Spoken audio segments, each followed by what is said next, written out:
Today we're going to be watching some forklift videos and I'm going to give you my thoughts as a safety professional.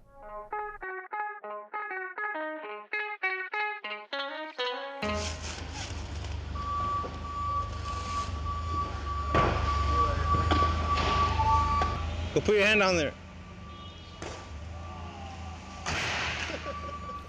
Okay, so the first thing I noticed about this situation is that the safety culture needs a little bit of work. The gentleman who is recording the video is doing so with his phone, and so you can tell there's probably a belief that something's going to happen.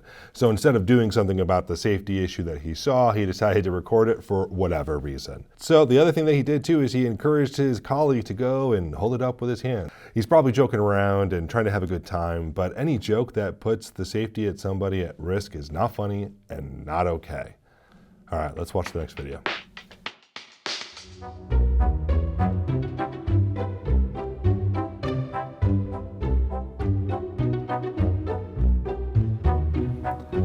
All right, so with this one, the first thing that comes to my mind is whether or not the driver could see well enough.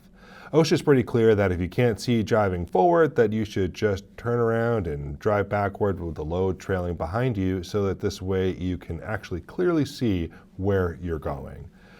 He may have been going a little too fast, which when he lost a little control, he couldn't recover in time. So slowing down is a good idea. The other thing too is for the racks themselves is just put up a guard.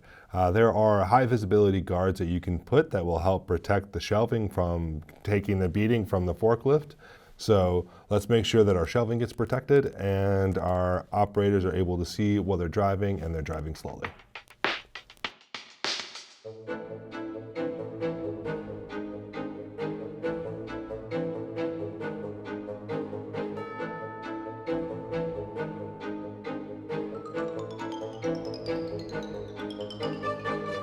Okay, so with that one, there was obviously a lack of communication. So some stronger administrative controls would go a long way to preventing that from happening. You could have a spotter there that would help the communication between the truck driver and the forklift operator to make sure that they're operating at the proper times. The truck driver could turn off the vehicle or get out of the vehicle altogether to prevent that from happening as well.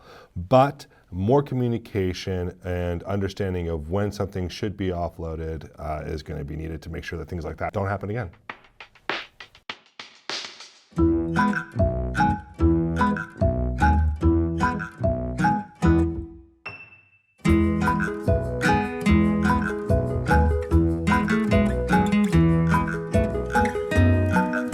Okay, so OSHA says that anytime you're traveling with a load on your forklift that it should only be as high as required to clear the road surface.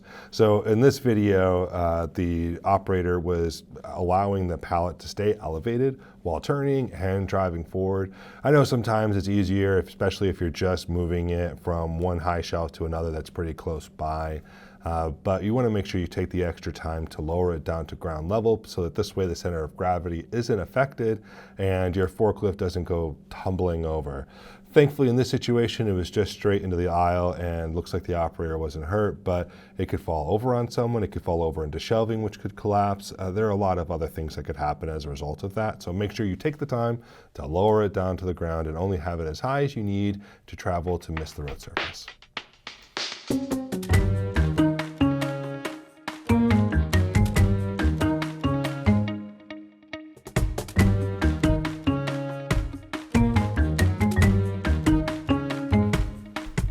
Okay, so with that one, the driver was just driving too fast. Again, OSHA, when you're coming up to a corner, you're supposed to slow down. So the driver just needs to be trained again on that to make sure that they know to drive slower when they're coming around that corner. Another thing too, with the column, you could paint it with high visibility paint to make it more visible, or you can get a high visibility guard to protect it from even taking that damage.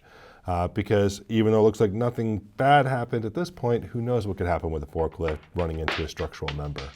At the end of the day, make sure that you've trained your people, that you've employed the right administrative controls, and that you've installed the right safety equipment.